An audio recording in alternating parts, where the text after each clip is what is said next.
오늘은 창세기 7장에 대한 이야기를 여러분들과 나누려고 합니다. 7장 전체를 읽어도 좋지만 특별히 제가 본문 중에서 계속 본문을 여러분들과 나눌 거기 때문에 본문은 읽지 않고 바로 말씀을 나누도록 하겠습니다. 자, 2주 전에 여러분들 창세기 6장까지 하나님의 바라보시는 이 세상, 창세기 6장 11절에 어떻게 기록되어 있냐면 하나님이 보시기에 온 땅이 하나님 앞에 부패했다. 그리고 포악함이 땅에 가득했다라고 진단을 하셨어요. 더 이상 희망이 없다는 겁니다.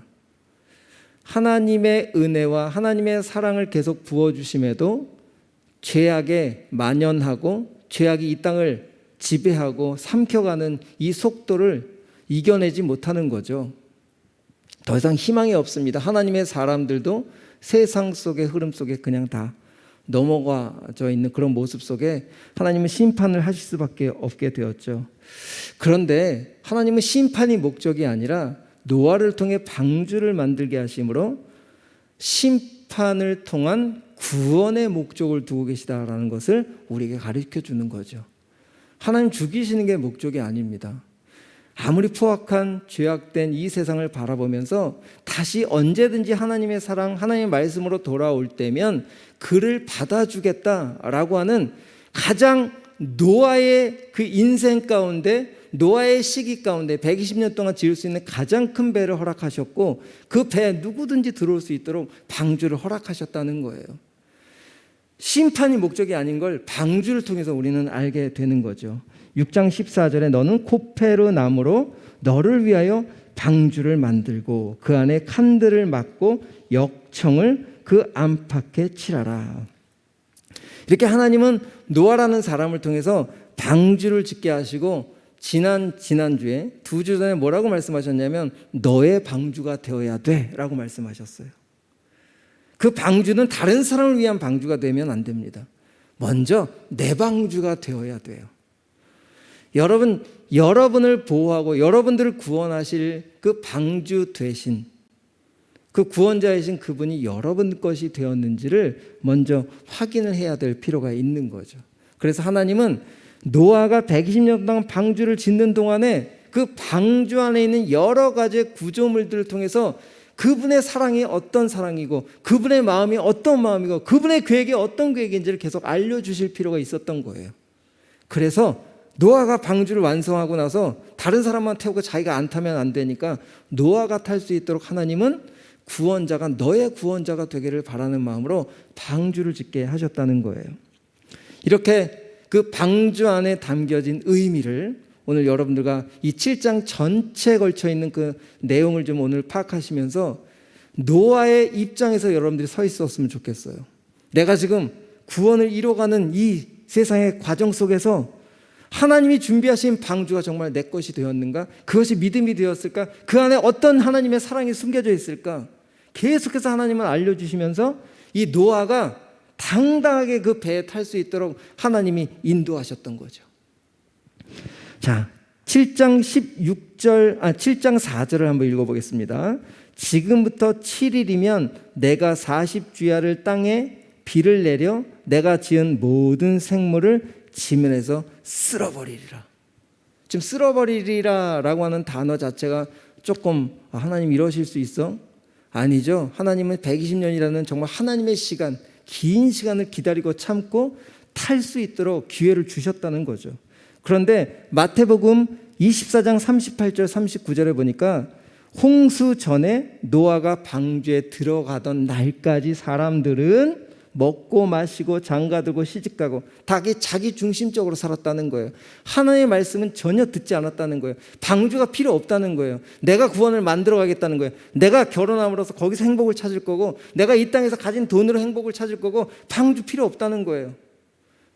진짜 심판이 무엇인지를 모르죠. 이 땅에서 많이 가지고 많이 누린다고 해서 그것이 영원할 거라고 생각하지만 7일 후면 이제 홍수가 내릴 거예요. 이런 하나님의 심판의 소리 앞에도 사람들이 방주에 들어가는 날까지 사람들이 거들떠보지도 않았다. 어디에 지금 눈이 빼앗겨 있는 거예요, 마음이? 이 세상에 자기가 누리고 있는 것들에 마음이 다 빼앗겨 버렸다는 거예요. 진짜 영원한 소망을, 영원함을 놓치고 있다는 거예요. 혹시 여러분 정말 영원보다 내가 이 일시적이고 한시적인 것 때문에 마음이 뺏기고 있지는 않습니까? 라고 하는 것을 지금 질문하고 있는 거겠죠. 여러분, 방주라는 보잘것없는 그 대형 큰 배 같아 보이지만 지금은 전혀 홍수가 나올 기미도 안 보여요. 상관없는 것 같죠. 하지만 하나님은 이 노아의 이 홍수의 과정을 통해서 하나님의 심판은 분명히 있다는 거예요. 그걸 지금 우리들한테 말씀해 주고 계시는 거예요. 그렇지만 우리도 그 하나님의 심판의 말씀에 얼마나 마음이 움직이고 있는가를 생각해 보는 거죠. 7일 후면, 정말 7일 후면 심판이 시작한다고 말씀하시는데 이 말씀은 어떤 의미일까? 우리 리더들하고 대화를 조금 해봤는데 하나님이 완성이 됐으면 그냥 바로 심판을 하시지 왜 7일을 또 주실까요? 여러 가지 의미가 있겠죠. 방주가 완성됐으니까 거기에 동물들도 태워야 되고 하나님이 준비할 수 있는 시간도 주셨을 텐데 그 7일이라는 시간이 뭘까요? 왜 또 그 7일을 또 기다려 주실까요? 정말 어떤 리더가 대답했듯이 단 한 사람이라도 더 태우고 싶어 하시는 하나님의 마음이 아니었을까? 한 명이라도 더 타기를 바라시는, 단 한 명이라도 더 탔으면 좋겠다라고 하는 그 하나님 아버지의 안타까운 마음이 아니셨을까? 7일이면 내가 40주야를 땅에 비를 내려 내가 지은 모든 생물을 지면에 쓸어버리리라. 여러분, 이 소리를 여러분들이 들었다고 생각하십시다. 그럼 여러분들은 누구한테 제일 먼저 가서 이 소리를 전하시겠어요? 하나님이 7일 후에 이제 홍수로 심판을 하신대요. 제 말 좀 들어주세요. 하나님의 마음을 대변해서 여러분들에게 말해야 되지 않을까요? 여러분, 7일 후에 심판이 떨어진다고 합니다. 라고 했을 때 어느 누가 들을 수 있을까? 한 사람도 안 탔어요. 이 세상의 모습입니다. 이게 바로 눈이 가려지고 마음이 닫힌 이 시대의 모습이에요.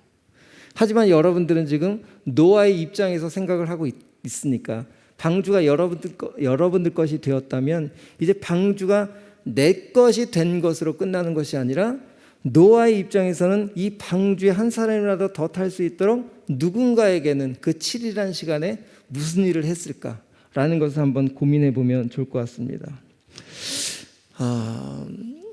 노아의 시대 사람들은 이제 7일이라는 시간이 끝났어요. 그런데 이 시대를 사는 우리들에게는 아직 7일이라는 시간이 남아있죠. 그렇죠? 여러분들은 지금 방주 안에 계십니까? 아니면 방주 밖에 계십니까? 우리는 지금 하나님이 유보시켜주고 계시는 그 7일 그 안에 지금 살아가고 있잖아요.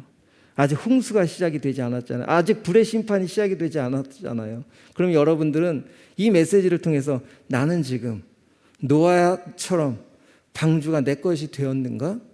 아니면 아직 방주 밖에서 서성이고 있을까? 계속 방주만 쳐다보고 있는 사람은 아닐까?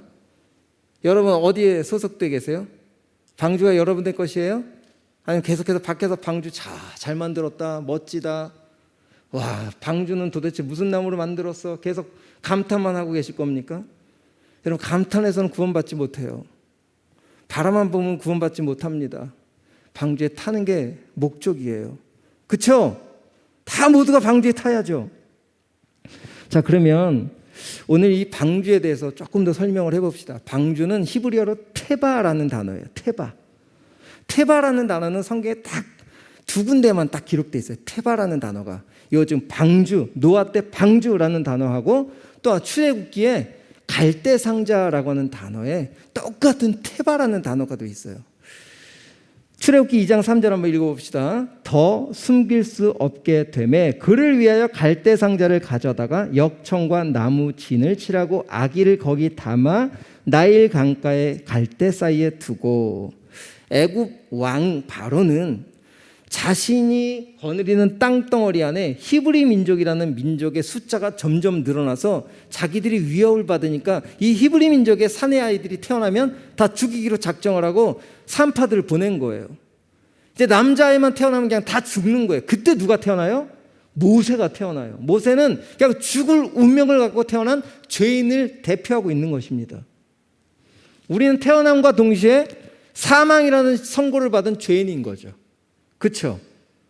그렇지만 모세는 지금 어떤 상황 속에서 다시 구원을 얻게 되죠?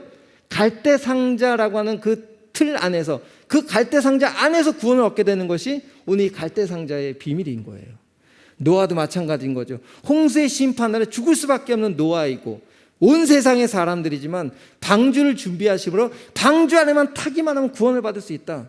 그러니까 테바라고 하는 단어, 방주, 갈대 상자라고 하는 것은 하나님 아버지의 그 간절한 언약의 마음, 이것을 테바라고 얘기하는 거예요. 다시 뭐라고요? 방주는 하나님의 언약, 하나님의 마음, 하나님의 사랑, 간절한 그 마음.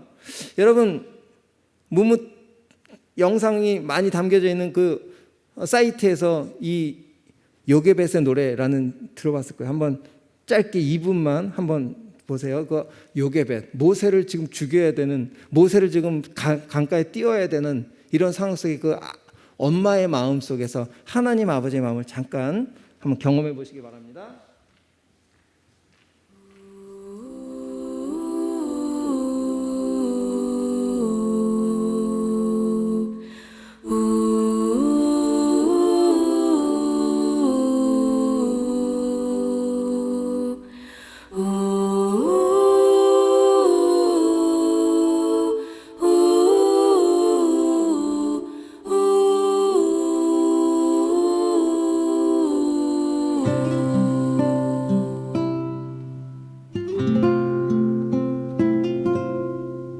작은 갈대 상자 물이 새지 않도록 역청과 나무진을 칠하네. 어떤 마음이었을까 그녀의 두 눈엔 눈물이 흐르고 흘러 동그란 눈으로 엄마를 보고 있는 아이와 입을 맞추고 상자를 덮고 강가에 띄우며 간절히 기도했겠지. 정처없이 강물에 흔들흔들 흘러내려가는 그 상자를 보며 눈을 감아도 보이는 아이와 눈을 맞추며 주저앉아 눈물을 흘렸겠지. 너의 삶의 참 주인, 너의 참 부모이신 하나님 그 손에 너의 삶을 맡긴다. 너의 삶의 참 주인, 너를 이끄시는 주 하나님 그 손에 너의 삶을 드린다. 예, 여기까지 보겠습니다. 나머지는 여러분들이 좀 찾아서 끝까지 들으시면 될 것 같고요. 이 모세를 띄워서 죽여야 하는 이 엄마의 마음의 심정, 그 아이를 바라보는 그 시선, 여러분, 이 땅에 태어난 우리들을 바라보는 우리 하나님 아버지의 마음입니다. 아담 이후로 모두가 죄인이 되어서 태어나자마자 모세처럼 죽을 운명에 서 있는 우리들. 하지만 이 땅에 보내주신 이유가 뭘까요? 사람의 몸을 입어야만, 예수님이 사람의 몸을 입고 대신 우리를 위해 죽어주셔서 그 예수님 안에서 우리는 영원한 생명을 얻게 되는 놀라운 진리가 숨겨져 있기 때문에 죄인임에도 이 땅에 하나님은 태어나게 하시는 거예요. 그렇다면 여러분, 노아가 이 방주를 만들면서 어떤 마음들을 깨달았을까? 하나님은 그냥 처벌하거나 그냥 무너뜨리거나 그냥 죽이시는 분이 아니에요. 절대 우리 인생 가운데 계속해서 하나님의 마음을 전할 것이고 계속 하나님의 마음을 여러분의 마음 가운데 흘려보내서 여러분들이 절대 세상을 선택하지 않도록 하나님을 선택하도록 하시겠다는 거죠. 저는 오늘 방주의 의미를 몇 가지를 여러분들과 나누면서 한번 생각해 봅시다. 방주는 지금처럼 갈대 상자, 나무로 만든 큰 배예요. 물이라는 성경에서 말하는 물은, 바다는 뭐라 그랬어요? 심판을 의미한다 그랬잖아요. 심판으로부터 보호받을 수 있는 너의 참주인이신 그 참주인에게 맡겨진 내 세상이 아닌 하나님을 믿고 방주에 탄 사람들은 그 주인 대신, 방주의 주인 대신 그분이 살리신다는 거잖아요. 그 방주의 의미입니다. 근데 거기에 나무로만 만들어진 방주 안에는 물이 스며들 수 있으니까 거기에 뭘 칠하라 그랬어요? 역청이라는, 역청은 제가 히브리어로 코페르라고 하는 단어예요. 코페르. 코페르는 덮다, 칠하다, 화해하다, 빚을 갚다, 보상하다, 몸값, 속전이라는 의미가 숨겨져 있어요. 분명히 뭐 나무 수지나 송진가루 같은 그런 걸로 이 틈새를 막는, 분명 그것을 역청이라고 하지만 이 역청이라는 코페르라고 하는 단어 안에는 지금 여러분들이 보는 것처럼 덮다, 칠하다, 속전, 몸값이라는 의미가 숨겨져 있다는 거예요. 이게 무슨 소리일까요? 왜 코페르라는 단어 속에 이런 의미를 숨겨놨을까요? 히브리 사람들은 이 성경을 기록했을 때. 그러니까 역청은 어떤 희생의 결과물을 이야기하는 거예요. 몸값이 치러져야 나올 수 있는 그 무엇인가를 설명하고 싶었던 거예요. 그렇다면 방주 안에 나무에 무엇이 칠해져서 그것이 이 모세와 노아를 온전하게 살려주셨던 것처럼 나무로 만들어진 방주에 코페르가 발라져야만 물로부터 안전하게 구원받게 되는 것, 이것은 뭐를 의미할까요? 바로 출애굽할 때 맨 마지막 재앙이었던 죽음의 사자로부터 살 수 있는 방법은 뭐였죠? 어린 양을 죽이고 그 어린 양의 피를 문설주, 문 임방에 바를 때, 그 안에 들어갔을 때 그 죽음의 사자는 뭘 보고 넘어갔죠? 그 어린 양의 피를 보고 넘어가는 거예요. 그럼 그 집안에 있는 사람들은 누구의 힘으로 살게 된 겁니까? 바로 어린 양 되실, 십자가에서 피를 흘려 죽으실 그 예수 그리스도 안에 들어갈 때만 살 수 있다. 이것이 방주예요. 그것을 방주 안에 역청이라는 것을 통해서 우리들에게 예수 그리스도의 보혈을 다시 의미적으로 설명해 주고 있는 거예요.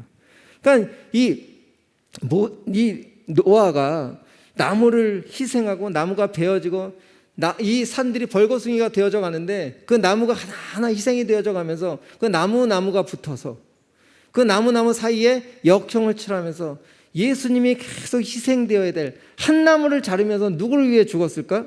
바로 나를 위해 죽은 이 나무를 자르면서 내 아들을 위한 우리 주님의 희생, 또 나무를 자르면서 우리 세상 사람들을 향한 그 하나님의 희생을 계속 생각하지 않았을까요? 이런 나무가 하나씩 잘려지면서 없어지면서 우리는 살아나게 되는 예수 그리스도의 죽음에 대한 그 값어치를 계속 느끼게 되는 거예요. 이게 바로 방주 안에 숨겨진 예수 그리스도와 십자가의 비밀인 거예요. 두 번째, 방주를 3층으로 지으라고 했어요. 하나님은 3층은 사도 바울도 이렇게 고백했어요. 내가 셋째 하늘 3층천에 갔다 왔다. 하나님의 나라의 모형을 이야기할 때 3층천, 하나님의 나라를 이렇게 3층으로 돼 있다라고 설명을 하는 것이에요. 그러니까 3층천이라고 3층으로 방주를 지으라고 하는 것은 지금 무엇을 모형을 표현하고 있는 거예요? 하나님의 나라를 모형으로 지금 생각하고 있는 거예요. 그러니까 방주 하나를 설계하신 하나님, 노아에게 설계도면을 주었을 때 그 설계도면을 만드신 하나님께서는 그 설계도면 안에 그 방주는 바로 예수 그리스도를 통해 세워질 하나님의 나라를 계획하고 설계도를 만들어 주신 거죠. 문도 누가 닫습니까? 노아가 닫을 수가 없어요. 하나님이 닫아주시는 거예요. 시작부터 끝, 구원의 시작과 끝은 하나님이 설계하시고 하나님이 인도하신다는 거예요. 이 방주 하나하나, 또 하나, 방주엔 창을 어디다 두라 그랬습니까? 위로부터 한 규빗 아래에 창을 내라. 그 큰 방주에, 축구장 길이보다도 더 큰 5층 높이의 그 건물 같은 그 방주에 달랑 창 하나 내라고 하셨어요. 그것도 딱 위에다가. 어디만 바라보게 돼 있는가요? 구원받은 사람은 오직 하늘의 소망을 두고 살아가는 사람이라는 거예요. 하늘부터, 이 위로부터. 우리 한번 이 말씀 찾아볼까요? 창세기 6장 16절 한번 읽어봅시다. 창세기 6장 16절 우리 한번 띄워주시겠어요? 같이 읽습니다. 시작.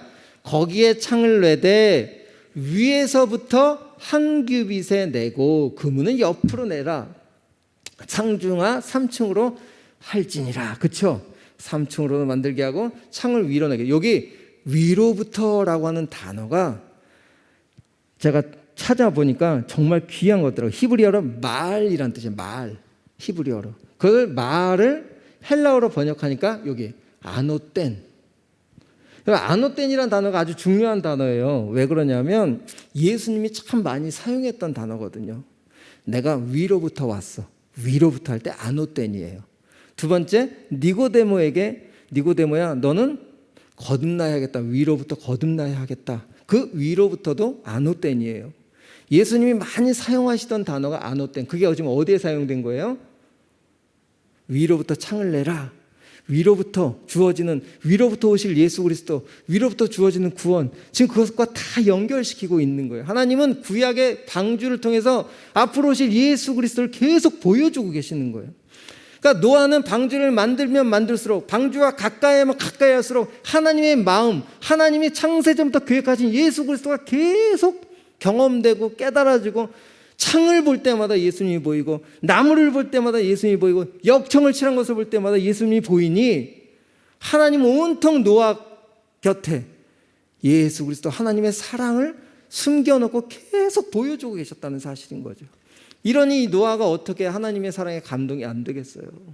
그 눈이 띄어지기 시작하면, 여러분들의 성경의 말씀에 하나님의 사랑이 눈이 띄어지기 시작하면 여러분들은 순종을 안 할 수가 없게 되는 거예요. 억지로 하는 것이 아니라 사랑을 아는 만큼 사랑하게 돼 있고, 사랑을 경험한 만큼 순종하게 돼 있고, 사랑을 많이 경험한 사람만큼 다른 사람을 사랑하게 된다는 거죠.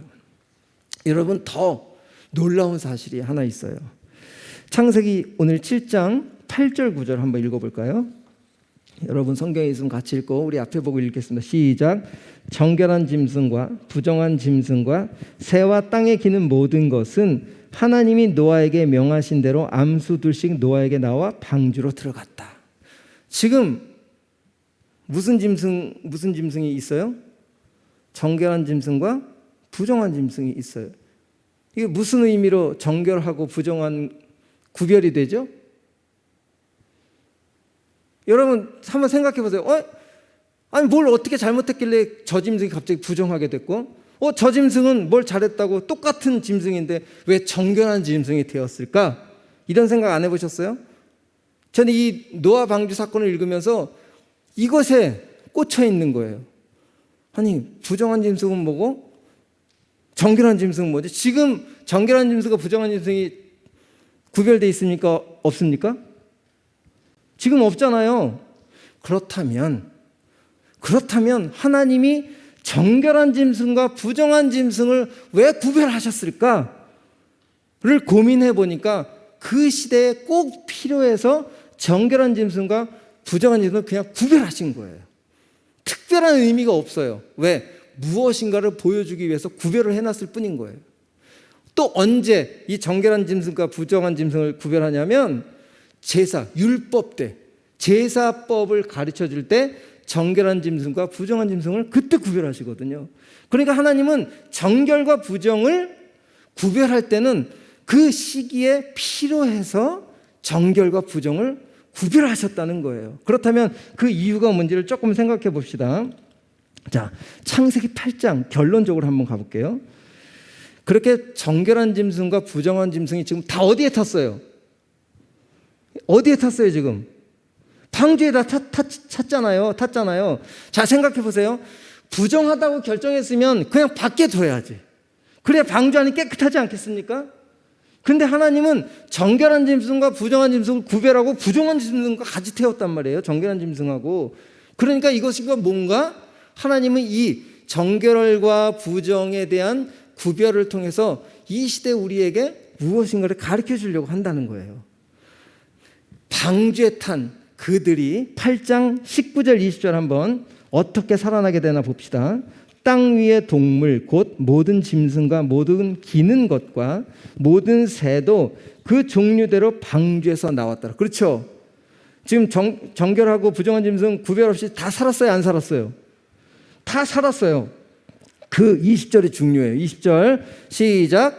노아가 여호와께 제단을 쌓고 모든 정결한 짐승과 모든 정결한 새 중에서 제물을 취하여 번제로 제단에 드렸더니, 잘 보세요. 지금 제사에 드려진 짐승이 부정한 짐승입니까? 정결한 짐승입니까? 바로 여기에 포인트가 있는 거예요, 여러분. 정결한 짐승들이 제물이 되죠. 정결한 짐승의 죽음을 통해서 부정한 짐승들이 정결함을 잊게 될 것이라는 것을 보여주는 거예요. 이해되세요? 그러면 이 그림은 무슨 그림일까요? 정결하신 어떤 분이 부정한 우리를 위해서 우리 이름으로 부정하게 되어서 우리 이름으로 대신 정결한 그분이 제사의 제물이 되셔서 부정한 자들을 살리시겠다는, 지금 예수 그리스도의 십자가를 정결과 부정한 짐승을 구별해 놓으시고 지금 방주에 다 태우시고 살려놓으신 이 그림을 통해서 우리에게 좀 알려주시는 거잖아요. 이런 놀라운 비밀이 숨겨져 있는 거예요. 자, 그러니까 그 당시에 필요해서 우리가 지금 부정한 자는 지금 누굴 의미하는 겁니까? 바로 우리를 의미하는 거예요. 부정한 짐승은 바로 우리예요. 그런 우리를 정결한 짐승과 같이 태우시는 거예요, 하나님은. 왜요? 그 정결한 짐승이 대신 우리 부정한 짐승을 위해서 죽을 거니까. 그렇게 하나님은 예수 그리스도를, 정결하신 예수님을 우리의 이름으로 십자가에서 죽일 것을 각오하셨기 때문에 부정한 짐승들을 방주 안에 태우셨다는 거예요. 이게 놀라운 하나님의 사랑이 지금 이 방주 안에 숨겨져 있는 거죠. 자, 여러분, 지금 제가 딱 이 세상에서 지금까지 이스라엘 백성들이 율법을 통해서 부정한 짐승이나 죽은 사체에 손을 대면 부정한 사람이 되어 있어요. 그래서 나실인들은 그 부정한 사체나 시체에 손을 대지 못하게 되어 있어요. 그렇죠? 아시죠? 그런데 누가복음 7장 14절 15절 한번 읽어보겠습니다. 누가복음 7장 14절 15절 시작. 가까이 가서 그 관에 손을 대시니 맨 자들이 서는지라 예수께서 이르시되 청년아 내가 내게 말하노니 일어나라 하심에 죽었던 자가 일어나 앉고 말도 하거늘 예수께서 그를 어머니에게 주시니. 이게 무슨 소리예요? 율법에서는 부정한 것에 손을 대면 손댄 자가 부정해지는 거예요. 근데 지금 누가 손을 대셨어요? 나인성 과부, 그 외아들이 죽었는데 죽은 시체에 예수님이 관에다 손을 얹은 거예요. 그러면 누가 부정하게 된 겁니까? 예수님이 부정하게 된 거죠. 그리고 누가 살아났어요? 그 과부 아들이 살아나는 거예요. 이 지금 방주의 이야기를 예수님이 직접 오셔서 이 땅에서 또 똑같이 재현하고 계시는 거예요. 또 하나 있어요. 12회 혈루병 가진 여인. 이 여인도 율법에 의해서는 죽을 부정한 여인이에요. 그렇죠? 근데 그 부정한 여인이 어떻게 합니까? 예수님의 몸에 손을 대죠. 그럼 누가 부정하게 됩니까? 부정한 여인이 손에 있으니까 예수님이 부정한 자가 되는 거예요. 그러면 누가 고침을 받았어요? 12회 동안 사람들에게 눈치 보며 부정한 여인이라고 손가락질 받던 그 여인이 회복되고 살아나는 놀라운 일이 벌어지는 거예요. 성경은 계속해서 지금 이 노아 방주의 사건을 통해 부정한 짐승과 정결한 짐승을 태움으로 인하여 이 시대, 예수님 시대에도 똑같이 오서 보여주셨고, 이 시대에도 부정한 우리들도 정결하신 예수님의 십자가 안에서 우리는 정결함을 입게 될 거야 라고 하는 복음을 지금 설명하고 있는 거예요.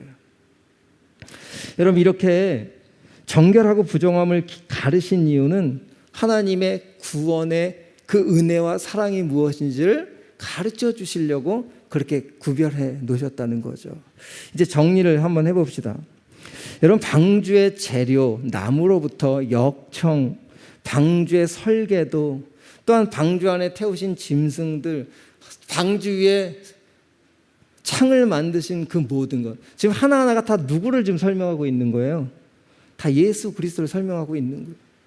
그러니까 하나님은 아들을 죽이는 설계를 그동안 하셨던 거예요. 노아에게 방주를 만들라라고 명령하실 때는 이미 방주를 의미하고 있는 아들이신 예수 그리스도를 내가 이렇게 쓸어버릴 것을 작정을 하시고 노아를 살리기 위해서, 부정한 노아와 이 세상 사람들을 살리기 위해서 방주를 준비하시되, 방주 자체는 희생인 거예요. 예수 그리스도인 거예요.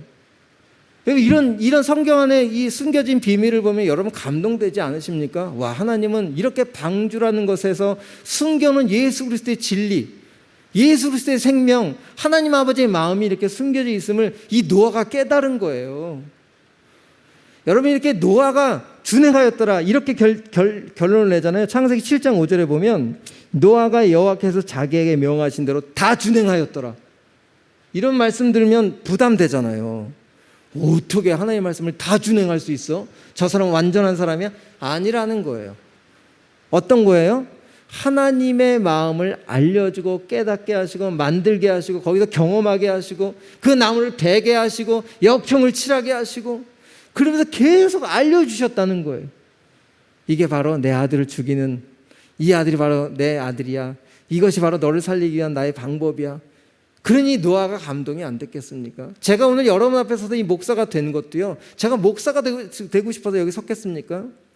그렇게 저는 평생 목사가 될 생각이 1도 없던 사람인데, 근데 어느 날 그 하나님의 사랑이 감동이 되니까 나 같은 사람을 위해서 그렇게 하나님이 필요 없다라고 멀리 도망친 그 나를 위해서도 하나님이 이렇게 방주 안에 숨겨놓은 비밀처럼 부정한 너를 위해서 내 아들이 희생이 되어서 라고 하는 그 사랑에 감동이 되었기 때문에 제가 이 감동된 만큼 하나님을 향해 돌이킨 거예요. 하나님은 억지로 하시는 분이 아니라고 말씀드렸죠. 하나님 계속해서 여러분들에게 사랑을 감동하실 것이고 여러분들의 인생 가운데 나타나셔서 어느 순간순간에 내 아들이 얼마나 너를 위해서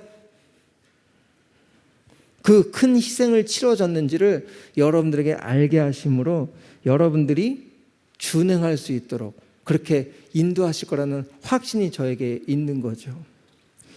여러분, 노아라는 단어의 의미가 뭔지 아세요? 찬양팀 준비해 주시고. 노아라는 단어가 여기 써 있어요. 창세기 5장 28절 29절. 라멕은 182세의 아들을 낳고 이름을 노아라 하여 이르되 여호와께서 땅을 저주하심으로 수고롭게 일하는 누굴까요? 노아죠. 수고롭게 일하는 우리를 이 아들이 안위하리라 하였다. 여기 안위라는 단어가 노아라는 뜻입니다. 그런 안위라는 단어의 다른 뜻은 안식이라는 뜻이에요. 여러분, 노아라는 이름, 하나님이 노아라는 이름을 지어주시면서 누구를 통해서 안식을 주시겠다는 거죠? 부정한 너희지만 예수 그리스도 안에서 너에게 안식을 베풀 거야. 그 이름대로 하나님은 일하고 계시는 거죠. 저는 오늘 이렇게 정리했으면 좋겠습니다. 우리는 죽어 마땅한 부정한 존재들이라는 것. 여러분의 삶을 보면 느끼지 않으세요? 아무리 말씀을 들어도 변하지 않는 내 삶. 그런데 하나님은 우리가 변하지 않는 우리보다 더 사랑이 크시기 때문에 그런 우리를, 저 같은 사람도 감동시키셔서 이렇게 하나님의 말씀을 깨닫게 하시고 가르치는 자리로 세우신 거 보면 우리 하나님의 사랑은 더 크신 것 같아요. 우리가 아무리 넘어지고 쓰러지고 내 멋대로 해도 그거보다 훨씬 더 크신 사랑이 하나님의 사랑이라는 거예요. 여러분, 이 사랑에 저는 여러분 한 사람 한 사람이 다 준행되고 순종되고 감사가 되고 하나님 앞에 이 일에 안식을 누리는 그렇게 될 줄 믿습니다. 그렇게 한 주 동안 하나님의 사랑이 여러분 삶 깊이 개입하셔서 오늘도 역사하고 계시다는 사실을 믿음으로 바라보면서 오늘 이 찬양, 깊어진 삶을 주께 은혜로 날 보듬으시고 사랑으로 품어주셔도 내 마음 한 자락도 지키지 못하는 이 모습 부끄럽습니다라고 하는 이 찬양 가사처럼, 하지만 주 이름만 바라보겠습니다 라고 하는 이 고백이 우리 모두의 고백이 되기를 축복합니다.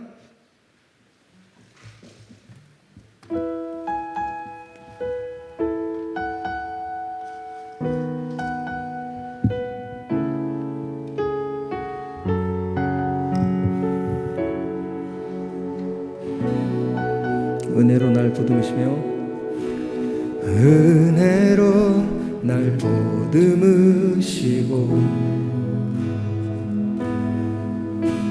사랑으로 품어주셔도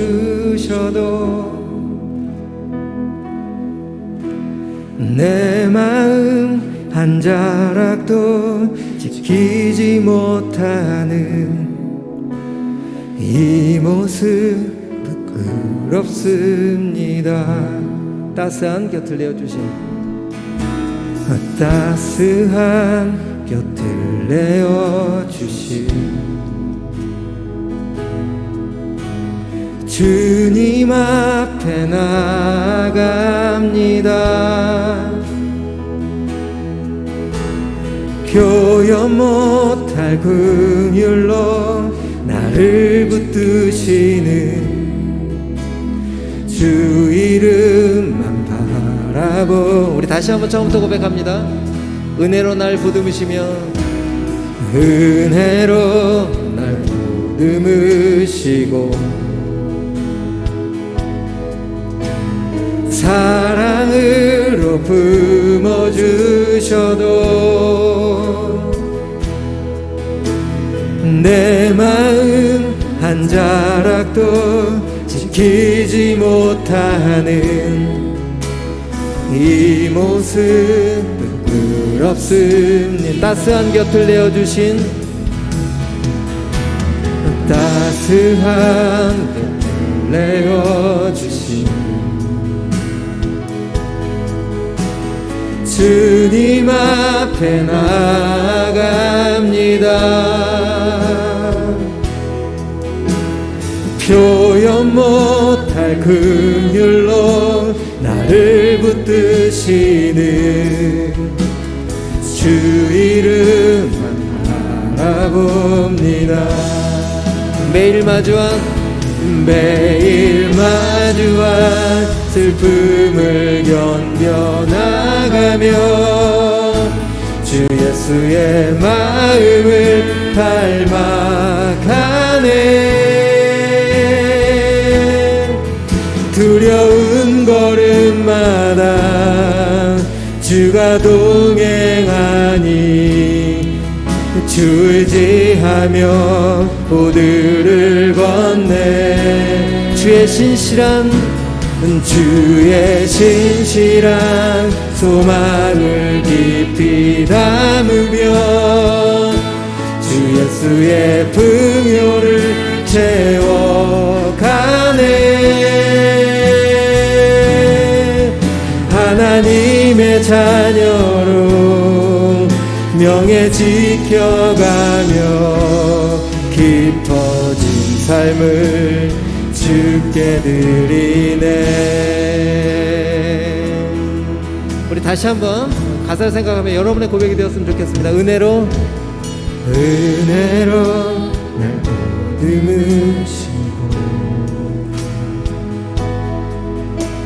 사랑으로 품어주셔도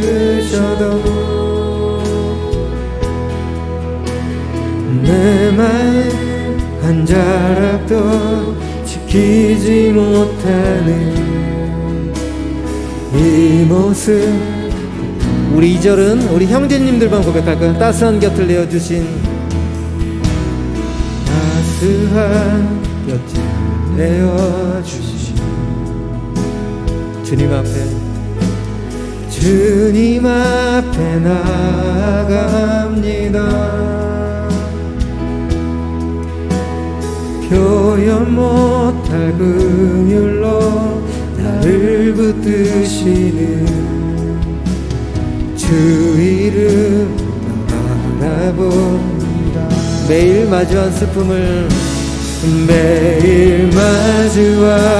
슬픔을 견뎌나가며 주 예수의 마음을 닮아가네. 두려운 걸음마다 주가 동행하니 주 의지하며 오늘을 건네. 주의 신실한 소망 주